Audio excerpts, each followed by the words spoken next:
பண்றது new normal அப்படிங்கிற ஒரு விஷயமா இருக்கலாம். இல்ல நியூ நார்மலைஸ் பண்ற மாரி இருக்கலாம். பட் நார்மலா ஒரு ஹஸ்பண்ட் அண்ட் வைஃபோட ஒரு லைஃப் இருக்கும்ல. எந்த ஒரு விஷயத்த பார்க்கும்போது உங்களுக்கு கோவமா இருக்கு?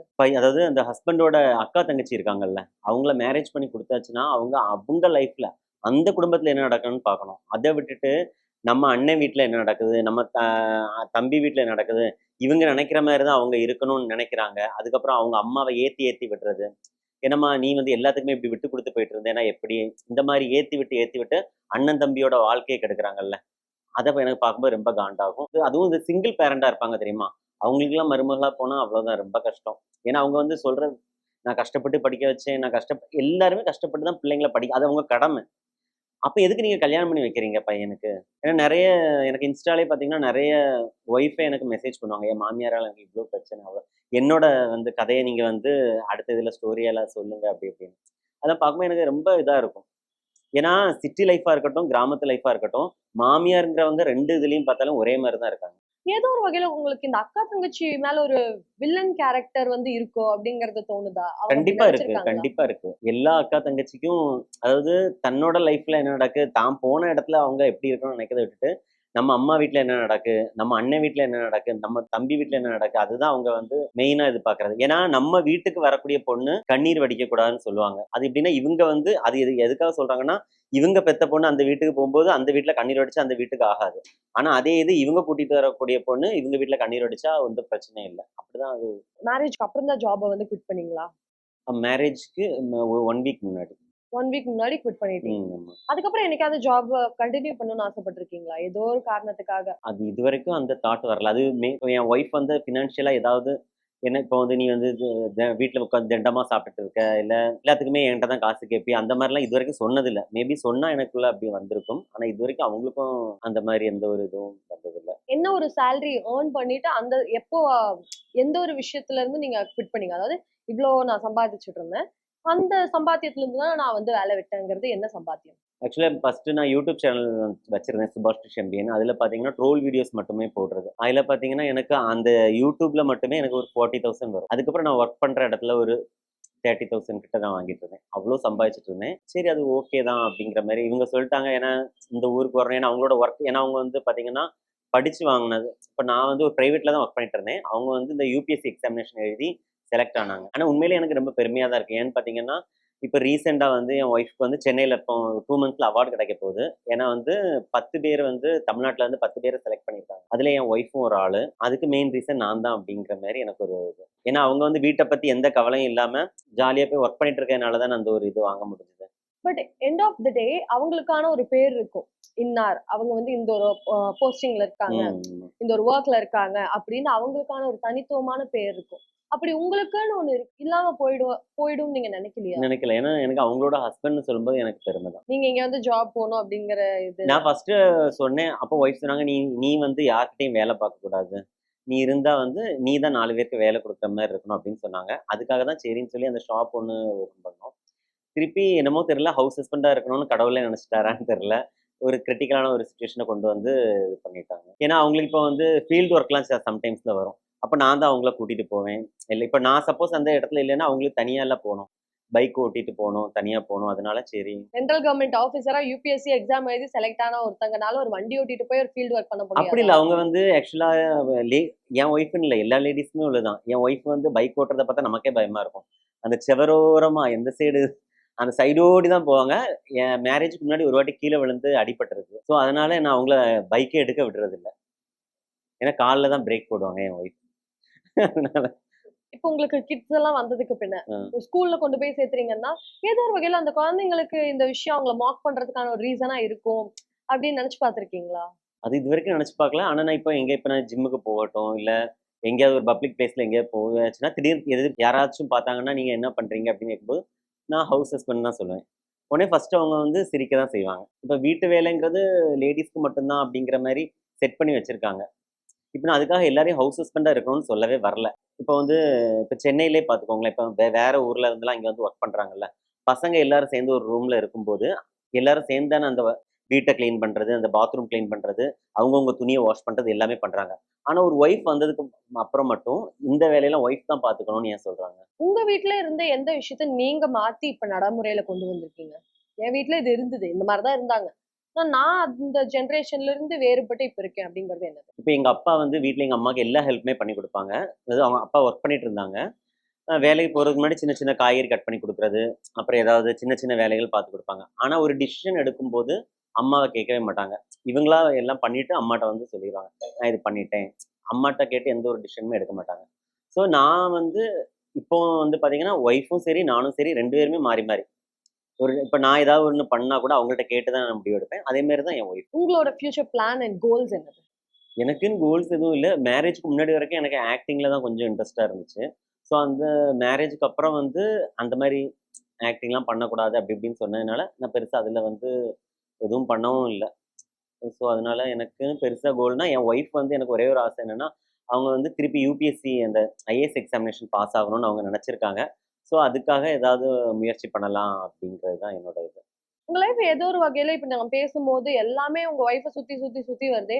உங்களுக்காக ஒரு விஷயம், உங்களுக்கான லைஃப் அப்படின்னு நீங்க எதுவுமே யோசிக்கிறது இல்லையா? இல்ல ஏன்னா இப்போ எனக்கும் சரி, என் ஒய்ஃப்க்கும் சரி, எங்க 2 பேர்ல நல்லது ஒரு ஆளுக்கு நடந்தாலும் சரி, கெட்டது ஒரு ஆளுக்கு நடந்தாலும் சரி, 2 பேரையுமே பாதிக்கும். ஸோ அதனால சந்தோஷங்கிறது என் ஒய்ஃப்க்கும் எனக்கும் ஒண்ணு தான். அதனால என்ன சொல்றது, இப்போ ஒய்ஃப் தான் நான், நான் தான் ஒய்ஃப் அப்படிங்கிற மாரி ஒரு சிச்சுவேஷன்ல வாழ்றோம். இப்போ நீங்க ஹவுஸ் ஹஸ்பண்டா இருக்கிறதுனால நெறைய பேர் கான்ட்ரோவர்சியலா உங்கள பேசுறாங்க, கமெண்ட் பாஸ் பண்றாங்க. அது எல்லாமே ஏதோ ஒரு வகையில உங்கள டிஸ்டர்ப் பண்ணும். அந்த டிஸ்டர்பன்ஸ் எல்லாமே, நான் இந்த விஷயம் பண்றதுனால எனக்கு இந்த ஒரு அவுட்கம் கிடைக்குது. லைக் உங்க ஒய்ஃப் வந்து இதனால ஹாப்பி ஆகலாம். இல்ல சம்திங் அவங்களோட ஏதோ ஒரு நிம்மதி இருக்கலாம். அந்த விஷயத்த பார்க்கும்போது, எனக்கு இந்த கான்ட்ரோவர்சி, இந்த கமெண்ட்ஸ் எல்லாம் பெருசே இல்ல அப்படின்னு நீங்க நெனச்சு சந்தோஷப்படுறது என்னது? ஆக்சுவலா பேசுறவங்க என்ன வேணாலும் பேசுவாங்க. இப்போ நான் ஒரு நல்ல ஜாப்ல போயிட்டு, நல்லபடியா வீடு இதெல்லாம் கட்டி நல்லபடியா வாழ்ந்தாலும், குறை சொல்றவங்க குறை சொல்லிட்டு தான் இருப்பாங்க.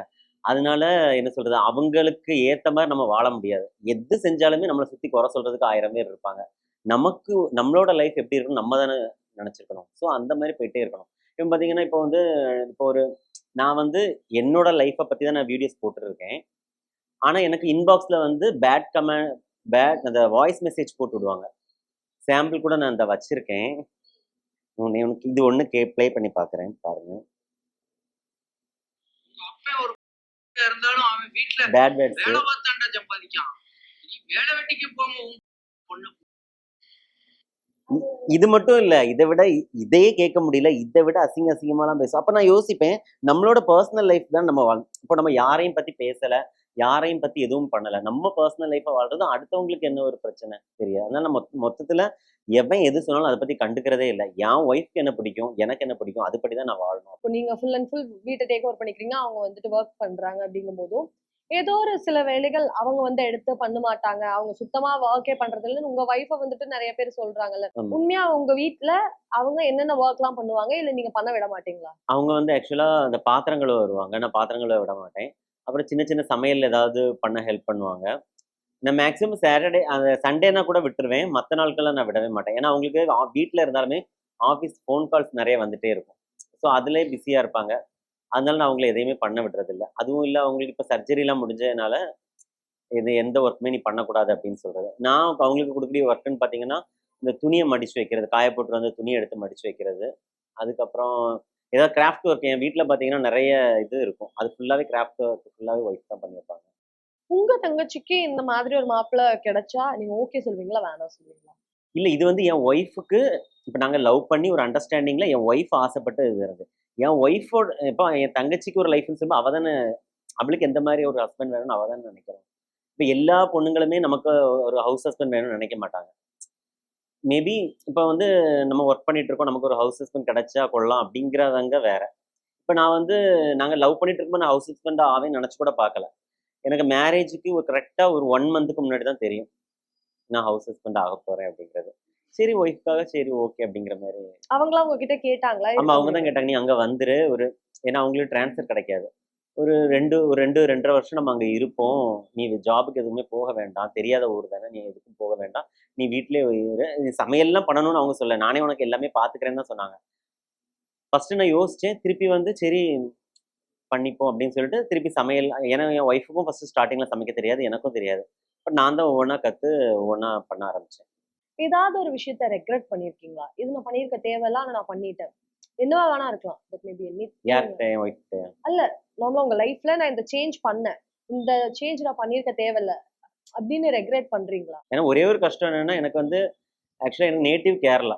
நாங்கள் வந்து செட்டில் தான் நாகர்கோவில். அந்த கேரளா பேஸ்டு ஃபுட்டு அந்த இதெல்லாம் கொஞ்சம் மிஸ் பண்ணுறேன். அதனால இந்த ஊர் இந்த ஸ்ரீவில்லிபுத்தூர் ஊர் தான் எனக்கு கொஞ்சம் செட் ஆகலை. மற்றபடி வேறு எதுவும் இல்லை. நீங்க வந்து மத்தவங்க பாஸ் பண்ற கமெண்ட்ட வந்து முடிஞ்ச அளவு ஸ்போர்ட்டிவா எடுத்துக்கிறீங்க. ஆனா எந்தெந்த விஷயம்லாம் உங்களுக்கு உண்மையாலுமே ரொம்ப டிஸ்டர்பிங்கா இருக்கு? எந்த விஷயம் பேசுனது, இல்ல எந்த விஷயம் உங்கள நோக்கியோ, இல்ல உங்க வைஃப் பத்தி பேசுறதோ, இன்ன வரைக்கும் என்னால மறக்க முடியல. இதெல்லாம் அ யாருக்கும் பண்ணிறவே கூடாது அப்படின்னு நீங்க நினைக்கிறது என்னது?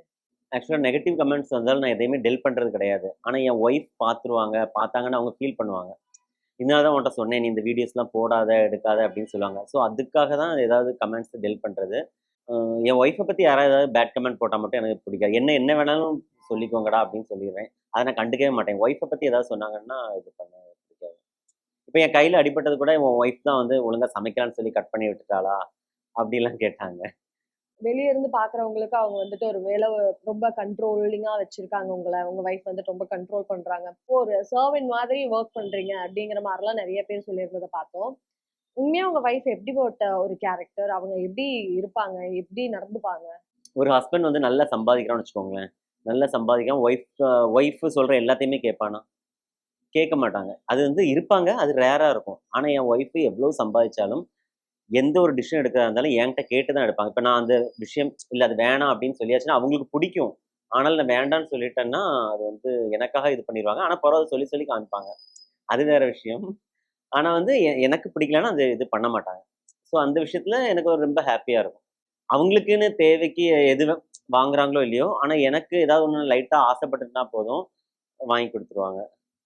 ஆக்சுவலா இந்த இந்த இது போட்டிருக்க டைமண்டு. இந்த செயின் பிரேஸ்லெட்லாம் நான் மேரேஜ்க்கு முன்னாடி வச்சுட்டேன். இது வந்து ஆஃப்டர் ஒரு ரசம் வச்சதுக்காக எனக்கு வாங்கி குடுத்தாங்க. நல்லா இருக்கு. ரசம் வச்சதுக்கா? ரசம் வச்சதுக்காக. எல்லாம் நல்லா சமைச்சா உங்க கைக்கு வளையல் வளையல் போடுவாங்கன்னு போடு ஆம்பளைங்க சொல்லுவாங்க. ஆனா எல்லாரும் பண்ணுவாங்களான்னு கேட்டா தெரியல. ஆனா என் ஒய்ஃப் எனக்கு பண்ணியிருக்காங்க. ஓகே. இத பார்த்துட்டு எனக்கு தெரிஞ்சு நெறைய பசங்க வந்து இன்ஃப்ளூயன்ஸ் ஆயி, இதுக்கு வேண்டியே ஏதாவது ஹவுஸ் ஹஸ்பண்டா போயிரலாம் போல அப்படின்னு நினைப்பாங்க போல. இல்ல அதுதான் சொல்றேன். நான் வந்து காசு பணம்ங்கிறது கிடையாது லைஃப்ல. லவ் தான். லவ் இருந்தா அவங்களுக்காக என்ன வேணாலும் பண்ணலாம்னு தோணும். ஓ! அந்த விஷயத்துல எனக்கும் என் ஒய்ஃப் கிடைச்ச கிஃப்ட், என் ஒய்ஃப்க்கும் நான் கிடைச்ச கிஃப்ட்டா தான் நான் பார்க்குறேன். Thank you so much for the time and thank you so much for the interview.